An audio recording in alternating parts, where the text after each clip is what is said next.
Are these circles touching then? Let's have a look at this then. Let's find out the centre and radius first of all then, shall we, for this one?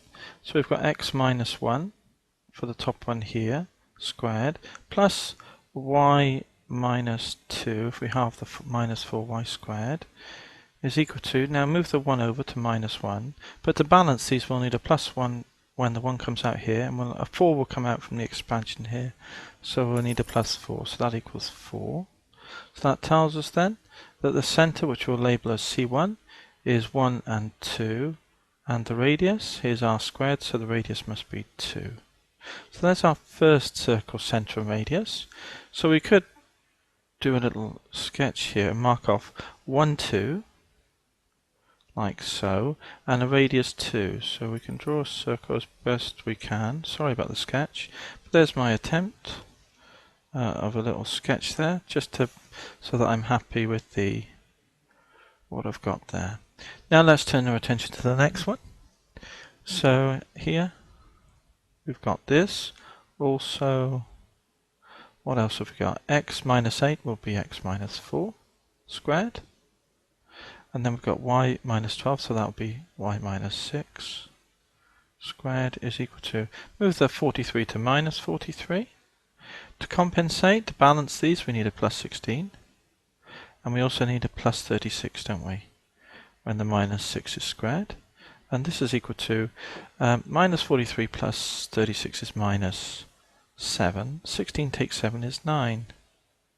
So that tells us then that the centre of the second circle is at 4 and 6, and it has radius, which we'll label as R2, is equal to 3.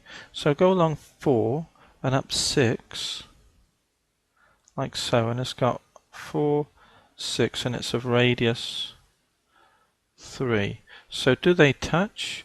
Well, the only way they'll touch is if this line is equal to the sum of the radii, isn't it? So what is the sum of the radii? Here is 3 plus 2. So this is C1, this is C2.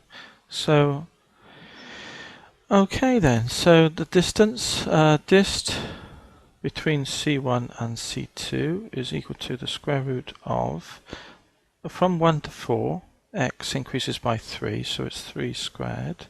And then the y increases from 2 to 6, which is 4 units, so that's 4 squared. And we've got a 3, 4, 5, so the distance will be 5 units. Since R1 plus R2 is equal to 3 plus 2 equals 5 equals dist C1, C2, the circles must touch.